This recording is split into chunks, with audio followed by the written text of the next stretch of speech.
Assalamualaikum warahmatullahi wabarakatuh. Bertemu kita lagi dalam bab 5 rangkaian dalam teori graf.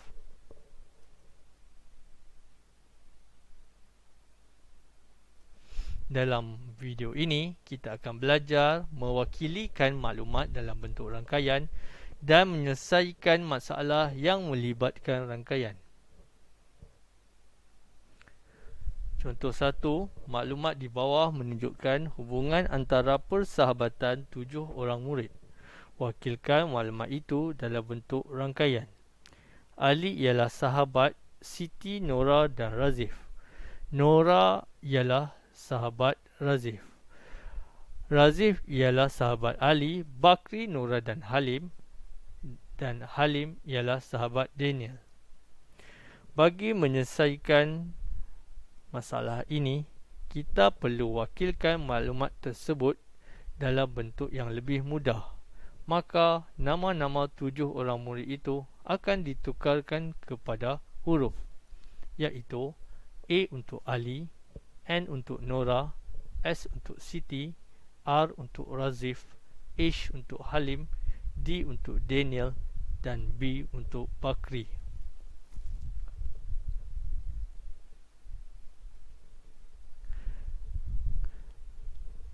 Sebelum kita melukis graf, kita akan dapati bahawa Razif mempunyai paling ramai sahabat. Maka adalah lebih baik Razif dan sahabatnya dilukis dalam bentuk rangkaian terlebih dahulu.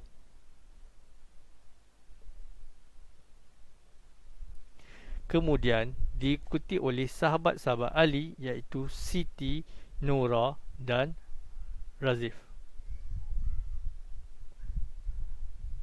Dan akhir sekali, sahabat Halim, iaitu Daniel. Maka lengkaplah maklumat di atas dalam bentuk rangkaian. Perlulah diingatkan, ini hanyalah cadangan jawapan sahaja. Mana-mana bentuk rangkaian yang lain juga diterima asalkan ia menepati syarat-syarat yang diberi dalam soalan. Contoh 2. Jadual menunjukkan bilangan email yang dikirim dan diterima oleh 4 orang murid dalam 1 bulan. Wakilkan maklumat dalam jadual itu dalam bentuk graf terarah dan berpemberat. Paul mengirimkan 5 email kepada Christina. Paul juga mengirimkan 2 email kepada Sazali. Christina mengirimkan 4 email kepada Paul.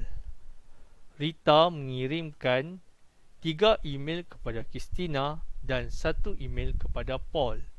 Manakala Sazali mengirim 3 email kepada Paul dan 2 email kepada Rita.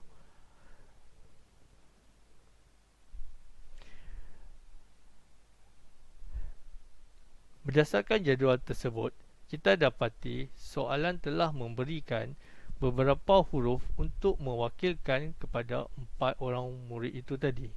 Maka, menggunakan 4 huruf itu, kita boleh membina bucu-bucu, iaitu P, Q, R dan S. Mari kita mulakan membina rangkaian bermula dengan Paul.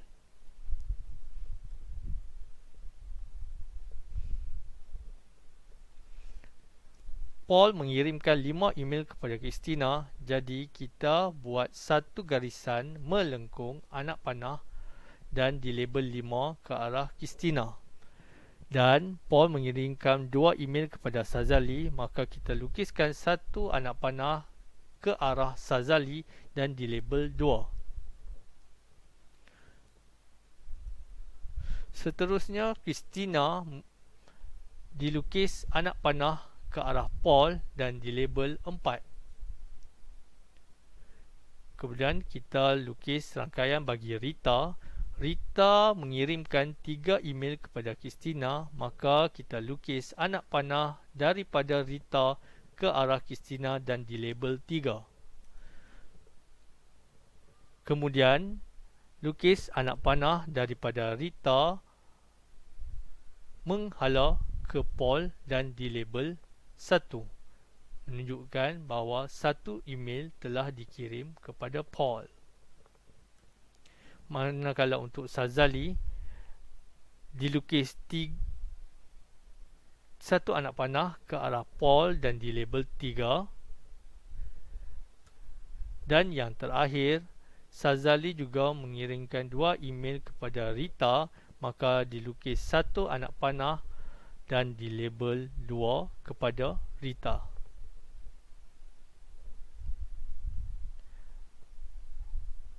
Adalah diingatkan, ini juga adalah cadangan jawapan. Mana-mana bentuk rangkaian graf yang lain juga boleh diterima asalkan ia menepati syarat-syarat yang telah ditetapkan bagi graf terarah dan berpemberat.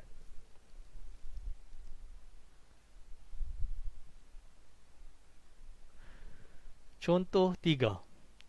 Lukis satu pokok yang melibatkan semua bucu dengan jumlah pemberat yang minimum.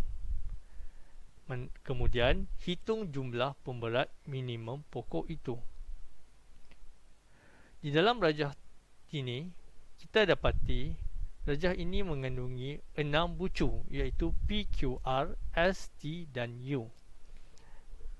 Sekiranya kita masih ingat lagi, pokok ialah satu laluan yang melalui semua bucu tanpa ada kitaran. Jadi di sini kita akan membuat beberapa percubaan untuk mencari laluan yang paling minimum.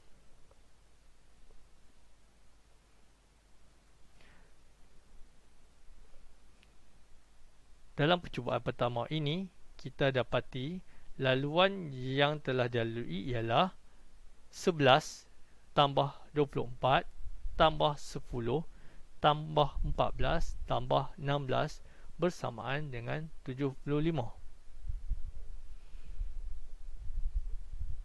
Untuk percubaan kali kedua pula, kita dapati laluan yang terlibat ialah 11 tambah 17 tambah 16 tambah 14 tambah 10 bersamaan dengan 68.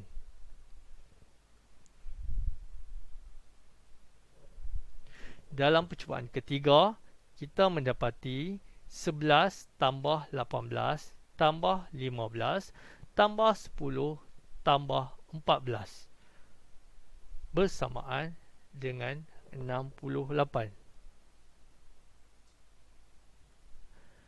Pada percubaan keempat, iaitu 11 tambah 17 tambah 15 tambah 10 tambah 14 bersamaan dengan 67. Kita dapati keempat-empat percubaan yang kita lakukan ini semuanya adalah pokok. Tapi yang mana satukah pokok yang mempunyai pemberat yang paling minimum? Kita dapati percubaan keempat memperolehi pemberat yang paling minimum. Maka daripada gambar rajah percubaan keempat, kita lukiskan gambar rajah pokok. Kemudian kita hitung jumlah pemberat minimum pokok itu. Maka jumlah minimum yang diperoleh ialah 67.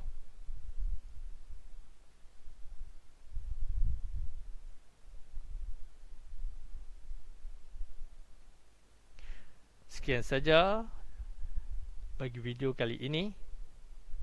Biar jumpa lagi.